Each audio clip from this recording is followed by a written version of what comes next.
Okay, Assalamualaikum.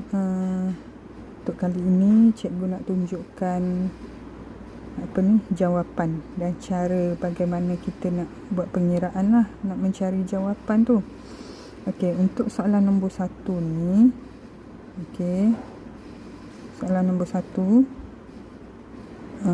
kita hanya gunakan kalkulator saja.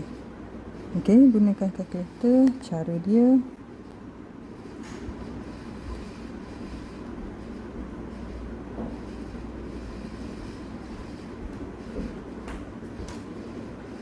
okay, dalam kurungan negatif. Mana negatif? Okay, negatif 4, bukan 14 tambah 2,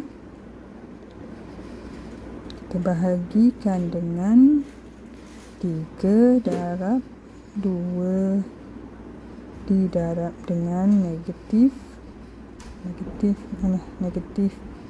2, tutup kurungan, sama dengan. So kita akan dapat jawapan dia 16.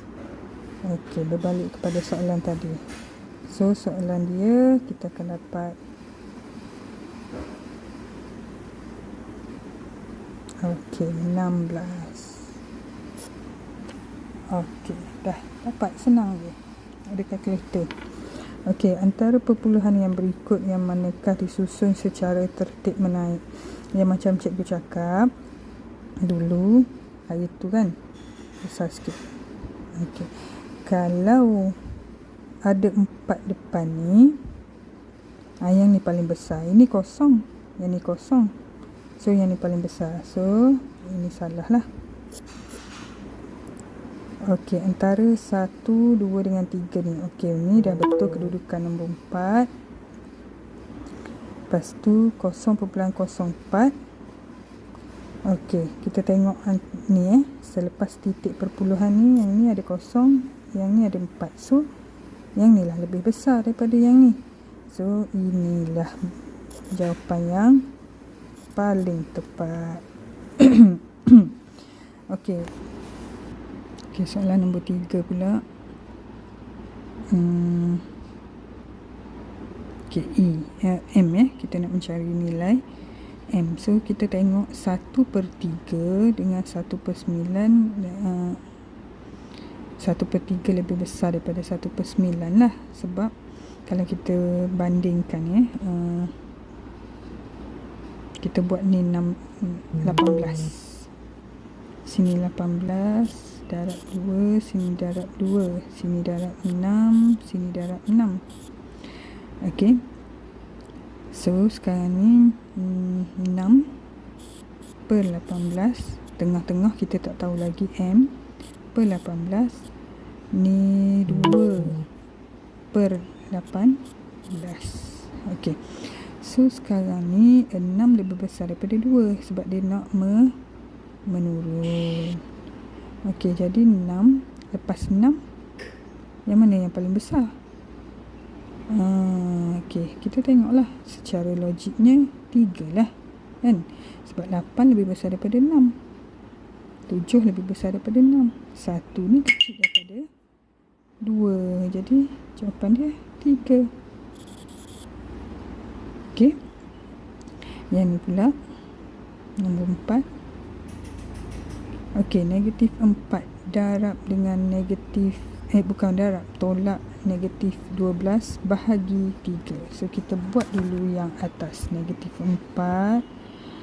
Okey, kira kalkulator je, senang. Okey,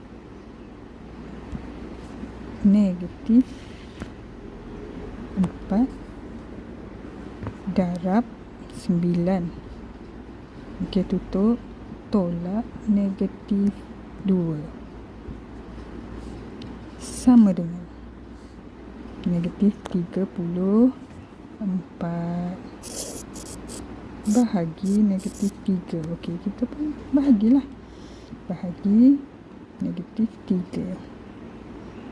Okey, jawapannya bukan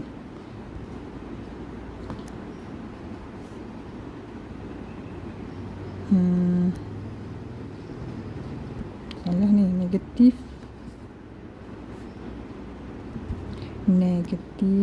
4 darab 9 tolak negatif 12, bukan 2 tadi. Okey, sama dengan negatif 24. Padam balik negatif 24. Negatif 24 bahagi pula dengan negatif 3. Dapatlah 8 jawapannya. So ni negatif bahagi negatif jadi positif. 24 bahagi 3 8. Okey, soalan nombor 5. Yang manakah langkah pengiraan yang betul? Macam cikgu cakap hari tu, selalu tekankan dalam kelas kurungan dulu, darab ataupun bahagi dulu, lepas tu baru tambah dan tolak. So kita buat dalam kurungan. Dalam kurungan ni negatif 6 tolak 12 jadi negatif 6. Ni nampak tak? 2. Lepas tu 5 darab dengan 5. So kita darab dengan 5. So nampaklah sini, inilah jawapan dia. Tapi kita tengok dulu tengok dulu betul ke tidak. Lepas tu 2 1/4 ni kita jadikan pecahan tak wajar. Jadi 4 darab 2 tambah 1. 4 darab 2 8 tambah 1 9/4. Besar sangat lah. Okey, 9/4. Lepas tu bahagi yang ni kita jadikan dia pecahan 2 5/10. Okey, 10 darab 2 20 tambah 5 25. 25/10. 25/10 kita kecilkan 5 kan. 5 sifar 5 ni 10 bagi 5 2. 5/2. Okey, jadi bahagi 5/2. Tukar jadi darab. Jadi 9/4 darab 2 naik atas, 5 turun bawah. Selalu cikgu cakap tu kan, kalau kita nak tukar daripada ni pecahan, tukar bahagi kepada darab, yang bawah duduk atas, atas duduk bawah. Jadi 9/4 darab 2/5. So yang ni lah, betul lah. Okey, yang ni macam mana cara dia? Kita tengok ini ada 1, 2, 3, 4, 5. Beza antara 1.75 dengan 3.50 adalah 5 titik. 5 titik ni dia bergerak secara sekata. Jadi penambahan dia samalah. Jadi macam mana kita nak dapatkan nilai P ni? Kita kena tahu dia naik sebanyak mana. Okey, ini dengan ni ada 2 kan. So kita ambil 2.45 tolak 1.75. Kita akan dapat 2.45 tolak 1.75 0.7 kan. Tapi bahagi kepada 2 sebab kita ada 2 titik kan. Bahagi kepada 2. Jadi pergerakan dia naik sebanyak 0.35. Satu titik pada garis nombor. Setiap satu ni dia bertambah 0.35 kan. Tu cara kita nak cari berapa perbezaan di antara 1.75 dengan P dengan 2.545 ni. Cuba awak tambah 1.75 ditambah dengan 1.75 tambah 0.35 2.1 sini. Tambah lagi 0.35, kita akan dapat 2.45. 1.75 tambah 0.35, 2.1, tambah lagi 0.35, 2.45. So kita tahulah pergerakan dia adalah sebanyak 0.35 setiap titik ni. Jadi kita dapat dah P 2.1. Yang ni tambah lagi, yang ni tolak lah. Tolak ni. Tolak 0.35 pula. Jadi 3.50 tolak 0.35, kita akan dapat 3.15. Okey, ni padam. Okey, kita jadi dia nak P tolak Q. P tolak Q 2.1 tolak 3.15. Kalkulator 2.1 tolak 3.1 15. Jadi negatif 1.05.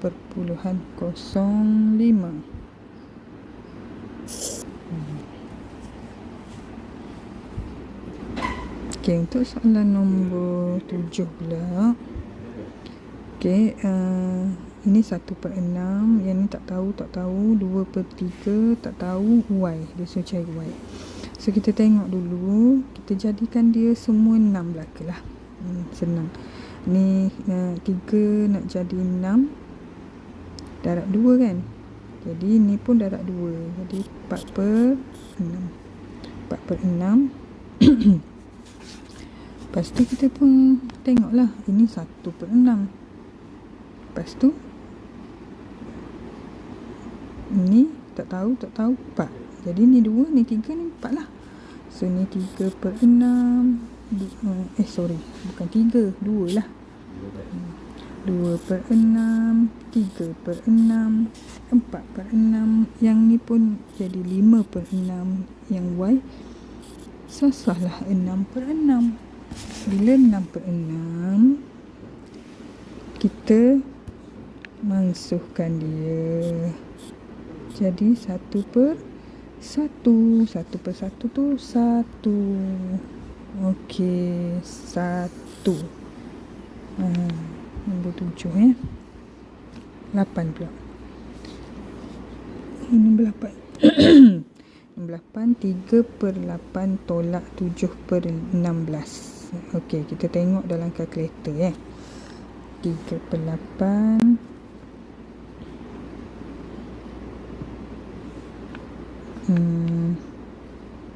3/8 tolak, kita buat satu-satu, 7/16. Kita akan dapat negatif 1/16. Okey, negatif, sini negatif 1/16. Okey, bahagi. Okey, kalau kita tak nak bahagi pun tak apa. Bahagi 1/4 tambah 5/8. 1/4 tambah 5/8 sama dengan 7/8. Bahagi 7/8. Macam cikgu cakap tadi, kalau pecahan kita bahagi, kita kena darabkan. Lepas tu kita tukar tepat. 8 duduk atas, 7 duduk bawah. Yang ni jadi ni 1, ni 2, ni 1. 1 per negatif 1/14. So dapatlah untuk bahagian B pula. Okey. Padankan setiap nombor berikut dengan jenis Jenis apa ni? Jenis nombor. Okey, adakah negatif 5 punca kuasa 5 ni adalah nombor nisbah ataupun bukan nombor nisbah? Okey, kalau nak tahu pasal nombor nisbah, awak boleh rujuk buku teks yang cikgu dah ajar sebelum ni lah. Muka surat 23. Ya, bab 1 ni muka surat 23, muka surat 23 dan 24. Okey, 23 dia kata okey, nombor nisbah boleh ditulis dalam bentuk pecahan, iaitu P per Q ataupun di mana keadaan Q tu tidak sama dengan kosong. Yang itu disebut nombor nisbah. Jadi kalau pecahan pun nombor nisbah, perpuluhan pun nombor nisbah. Jadi kita tengok sini, punca kuasa 5 ni tak ada perpuluhan, tak ada pecahan. Dia bukanlah nombor nisbah. Okey. Lepas tu negatif 6.4 ni dia pecahan. Jadi dia nombor nisbah. Yang ni pun nombor nisbah. Yang ni bukan nombor nisbah. Okey. So, 2 bukan, 2 nombor nisbah. Okey. Lengkapkan nombor 10 lengkapkan pengiraan efisien pada ruang jawapan. So awak ambil je yang 49 ni dia letak di luar, 76 dengan 44 letak dalam kurungan. So 76 tambah 44 jadi 120. Yang ni jadi 169. Sekejap, tulis comel sikit. 169. Okey, untuk soalan nombor 11, macam mana kita nak dapatkan nombor 56 daripada operasi-operasi yang di luar ni, yang di keliling dia tu. So pertama sekali, negatif 10 tolak dengan apa untuk dapat 56. So sekarang ni kalau ikutkan kita punya nilai positif, jadi kita kena tambah dengan positif. Tapi dia suruh tolak. So kita tengok dulu berapa nilai kalau negatif 10 ditambah dengan kita kena buat gini negatif 10 ni tolak dengan kita tak tahu berapa, 56 kan. So kita tukar je tempat. Okey, tukar tempat. Yang 56 ni kita pergi sini, tambah yang tambah ni jadi tolak 56. Berapa nilai dia? Yang 56 ni kita letak sini, yang ni kita letak sini. So kita akan dapat negatif 66. Okey, so negatif 66. Cuba kalau kita gunakan negatif 66 ni Okey, kenapa cikgu kata negatif? Sebab sini okey, kalau negatif dengan negatif dia akan jadi positif. So bila kita menambahkan satu nilai negatif okey dengan nilai negatif yang lain 66. Okey, dia akan jadi, yang tolak ni akan jadi tambah. Bila jadi tambah, nilai yang besar ni akan tolak nilai yang kecil ni. Jadi 66. Okey, dia akan jadi tambah tambah 66. Okey, tambah ni dengan tolak, operasi dia mesti tolak. So 66 tolak 10, 56. Jadi yang tolak tadi, sebab soalan dia nak dia operasi tolak. Jadi kita pun buatlah tolak, nak jadikan dia positif, negatif. Negatif dengan negatif jadi positif. Jadi positif dengan negatif hasilnya tolak. Kemudian kita akan dapat nilai positif sebab nilai 66 ni lebih besar daripada 10. Jadi kita tengok tanda dia positif ke negatif. Kan? Ni tanda ni. Kalau kita buat positif. Sama je. Okey. Jadi dia akan dapat nilai positif 56 disebabkan 66 tolak dengan 10. Tapi nak jadikan dia positif sini ni, disebabkan soalan dia tolak, jadi kita pun kena tolak sekali lagi dengan 66 tu, barulah dia jadi positif. So jawapan dia negatif 66. Okey, yang ni pula macam biasalah kita kena yang ni tambah. Bila tambah sebenarnya 80 tolak dengan sesuatu baru dapat 56. Jadi bila tambah kita kena dapatkan nilai negatif. So berapa kita kena tolak? 80 tolak dengan 56. Kita akan dapat 24. So maknanya sekarang ni 80 tolak 24 sama dengan 56. Macam mana kita nak jadikan yang ni tambah ni kepada tolak? So macam ni lah. Kita tambah dekat sini, tambah di sini, kita kurungkan 24. Ni tambah dengan tolak dia jadi tolak. Jadi 80 tolak 24 jadi 56. Jadi kena hasil dia mestilah negatif. Kalau buat 80 tambah 24, dia akan jadi makin besar. 80 tambah 24. 80 tambah 24 jadi 104. Sekarang ni kita nak tolakkan dia. So, dia bagi tambah. Dia bagi tambah sini. So, kita kena tolakkan dia. Baru dapat 56. Hasilnya. Okey, jadi sini 20, negatif 24. Yang ni pula 2/3 ni. Padam. 2/3 ni 2/3 darab dengan tak tahu sama dengan 56. So kita bawa ke sebelah sini lah. Tak tahu ni 56 kita darab dengan, kalau darab bawa mari sini dia jadi bahagi. Tapi seperti mana yang cikgu cakap tadi, pecahan kalau bahagi tak boleh. 56 bahagi 2/3. So kita tukar 56 darab 3 duduk atas, 2 duduk bawah. So yang ni kita akan dapat 56 darab 3/2. Dapatlah 84.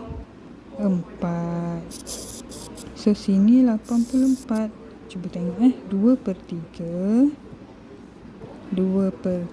darab 84. 2/3 darab 84 dapat 56. Yang ni pula kalau negatif sini darab nak jadi positif, dia kena darab negatif juga. So 7 darab dengan berapa jadi 56. Jadi kita pun kira 56 bagi 7, kita akan dapat 8. So negatif 7 darab negatif 8 dapat 56. So sini negatif, sini negatif 8. Kalau buat positif 8, negatif 7 darab 8 dia jadi negatif 56. Jadi salah lah, negatif mesti kena darab dengan negatif nak dapat nilai positif. Okey, untuk soalan bahagian C pula, kita nak cari A, B dengan C. Okey, so lepas tu dia suruh buat pengiraan B tambah C bahagi dengan negatif A. Okey, negatif 1/3 dengan 1/2 ni kita jadikan dia sama penyebut dia. Okey, so yang ni kita akan dapat, kita jadikan 6 lah. Yang ni kita jadi negatif 1/6. Yang ni jadi Kalau darab 6, 3/6 lah. 1/2 ni. Lepas tu yang ni 1/6 jadi. Ini 2/6, 3/6. Okey, yang ni pula bukan negatif 1/6 ni. 2. Negatif 2/6. Jadi yang ni jadi kosong. Negatif 1/6, negatif 2/6, negatif 3/6, negatif 4/6, negatif 5/6. Gitu je.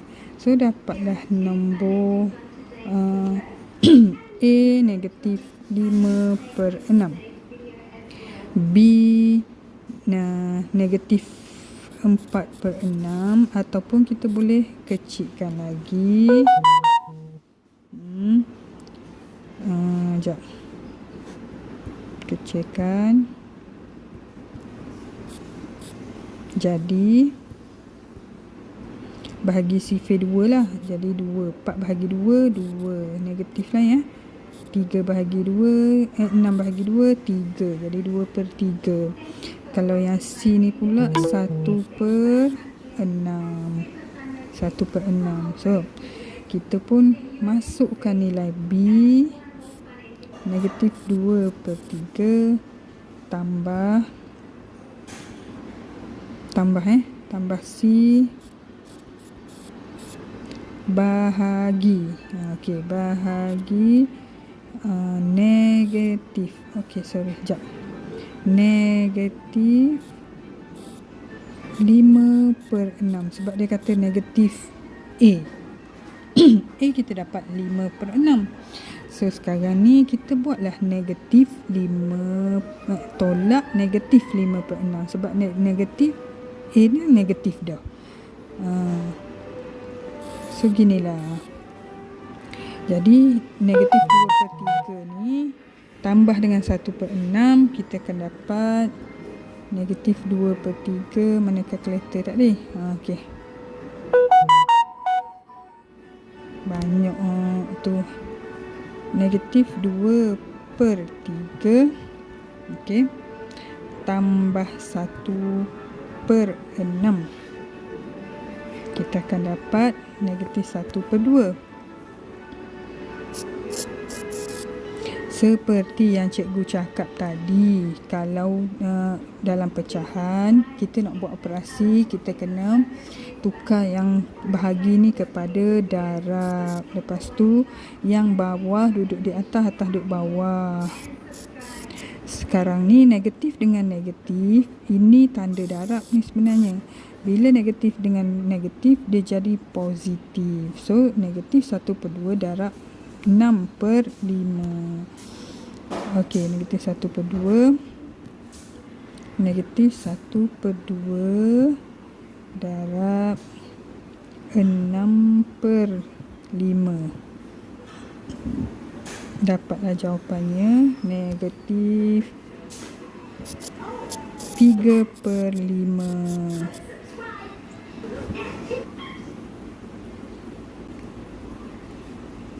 Okey, seperti yang cikgu cakap sebelum-sebelum ni, kalau ni soalan ya, soalan B. Sebuah kapal selam berada 520.5 di bawah paras laut.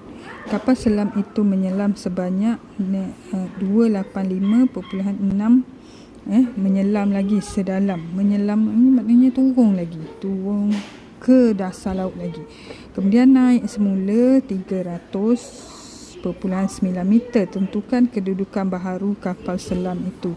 Seperti yang cikgu cakap sebelum-sebelum ni, kalau di bawah paras laut dia jadi negatif. So kita buat negatif 520.5. Dia pergi ke dasar laut tambah negatif 285.6. So maknanya kenapa kita kena tambah? Sebab dia ke dalam lagi, kita tambah lagi lah masuk ke dalam. Tapi disebabkan dia di bawah paras laut, dia negatif. Lepas tu bila naik, Bila naik, kita tambah je. Tak payah buat negatif sebab dia naik ke atas, dia jadi positif. Okey, so jawapan dia awak kira lah. Negatif 520. Negatif 520 perpuluhan berapa tadi? Perpuluhan 5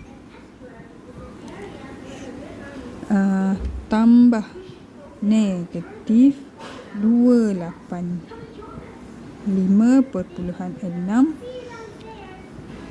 tambah 300.9. Okey, kita akan dapat negatif 505.2.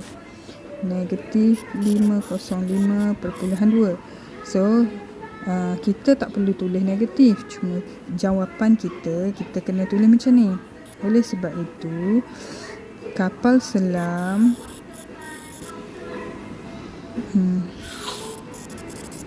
berada pada kedudukan untuk muat tempat pula dah. Okey, kapal selam. Sekejap cikgu kecil sikit. Kapal selam berada pada kedudukan 505.2 di bawah paras laut. Okey, untuk soalan yang terakhir untuk hari ini. Okey, C. Menukarkan 0.16 ni kepada perpuluhan semula jadi daripada perpuluhan jadi semula kepada satu pecahan. Langkah-langkah dia bagi ni. So, dia suruh kita kira 0.454545 jadikan pecahan. Ikut saja terus, direct saja ni. So, kita pergi satu persatu lah. So, kita ambil juga X lah. Sama macam dia lah kan. 0.454545. Lepas tu, kita darab dengan 100 kedua-duanya. Dapat jadi 45.4545. Lepas tu yang ni pula kita tolak dengan X pula. 1X tolak dengan X jadi X ni 0.454545 kan. Okey, 45.4545 tolak. Okey, 0.4545. Okey. Jadi 100x tolak x 99x sama dengan 45 tolak 45.4545 tolak 0.4545 ni jadi 45 saja kalau ikut ni kan. Lepas tu 99x ni pula akan jadi 45/99. Jadi kita kecilkanlah 45 dengan 99 ni kita bahagi dengan 3 45 bahagi 3 15. Okey. Kecil sesa 15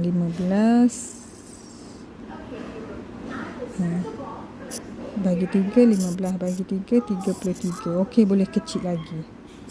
Okey, bahagi 3 lagi 5 bahagi 3 lagi 11. 3/3 bahagi 3 11. So nilai dia akan jadi 5/11. Okey. Boleh Sekian saja untuk hari ini. So cikgu harap semua dapat jawab. Jawab dulu. Jangan tengok jawapan lagi. Lepas tu baru awak semak. Sebab kita nak tahu kemampuan kita macam mana. Kalau awak tiru semata-mata, macam mana awak nak jawab? Macam mana awak nak tahu kelebihan awak macam mana, kelemahan awak macam mana, kat mana nak kena betulkan. Kalau ambil yang betul, semua awak tak tahu awak salah kat mana, awak tak tahu awak ni kelemahan awak di mana. Okey, terima kasih. Semoga kita berjumpa lagi. Terima kasih. Assalamualaikum.